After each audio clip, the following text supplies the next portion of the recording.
మీ car కి best ceramic coating premier care Apexer car detailing studio for contact.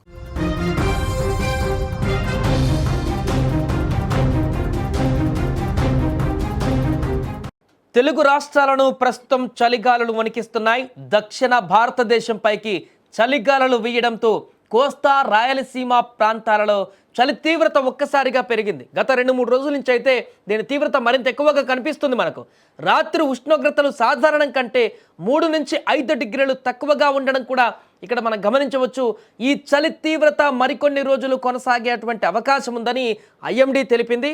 అయితే ఇదిలా ఉండగా బంగాళాఖాతంలో మరొక ముప్పు పొంచి ఉన్నట్లు వాతావరణ నిపుణులు ఇప్పుడు హెచ్చరిస్తున్నారు. పసిఫిక్ మహాసముద్రం నుంచి వచ్చేటువంటి తేమ గాలుల ప్రభావంతో ఈశాన్య ఋతుపవనాలు బలపడుతున్నాయి. దీని యొక్క ఫలితంగా ఈ నెల 19వ తేదీ 21వ తేదీన దక్షిణ అండమాన్ సముద్రం లేదా ఆగ్నేయ బంగాళాఖాతంలో అల్పపీడనం ఏర్పడనుంది.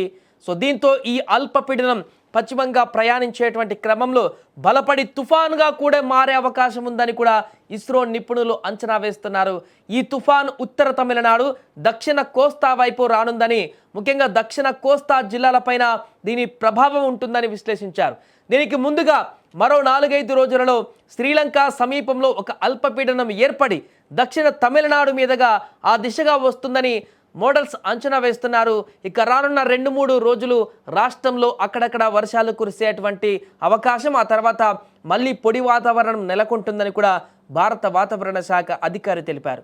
సో దీంతో ఒక్కసారిగా మరొకసారి వర్ష ప్రభావాలు రాష్ట్రం మీద కనపడేటువంటి అవకాశాలు ఉన్న నేపథ్యంలో ప్రజలు మరలా అప్రమత్తంగా ఉండవలసిన పరిస్థితి ఏర్పడింది. ఇప్పటికే మోంతా తుఫాను బారి నుంచి తప్పించుకున్నాము. ఆ యొక్క తుఫాను యొక్క పూర్తి పరిస్థితి కూడా సద్దుమణిగిపోయింది అనుకుంటున్న సందర్భంలోనే మరలా ఇంకొక ముప్పు ఉండేటువంటి అవకాశం ఉందనేటువంటి ఒక అంచనా ప్రస్తుతం వ్యక్తమవుతుంది.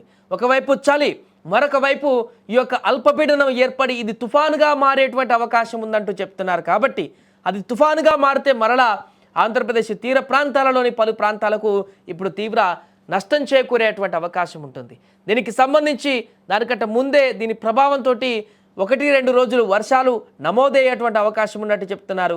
ఆ తర్వాత పొడి వాతావరణం వచ్చిన తర్వాత మరలా 19-20వ తారీఖున ఈ యొక్క అల్పపీడనం తుఫానుగా మారేటువంటి సూచనలు కనిపిస్తున్నాయంటూ చెప్తున్నారు.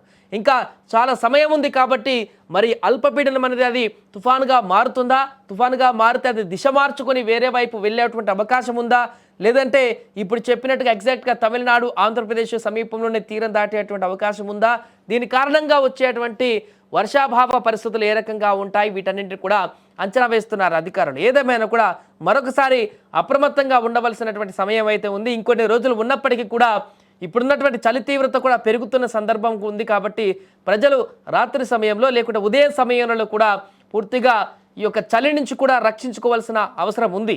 ఇప్పుడిప్పుడే చలి మొదలవుతుంది, చలికాలంలోకి ఎంట్రీ అవుతున్నాము అనుకుంటున్న సందర్భంలోనే విపరీతంగా చలి తీవ్రత పెరుగుతుంది. గత 2-3 రోజుల నుంచి ఆ చలి మరింత పెరిగి విపరీతమైన చలిగాలులు కూడా వీస్తున్నాయి. ఆ యొక్క చలిగాలులు చెవుల్లోకి వెళ్తే ఇబ్బందికరమైనటువంటి పరిస్థితులు ఎక్కువగా ఉంటాయి. కాబట్టి కొంత ప్రజలు జాగ్రత్తగా కూడా ఉండాలంటూ కూడా చెప్తున్నారు.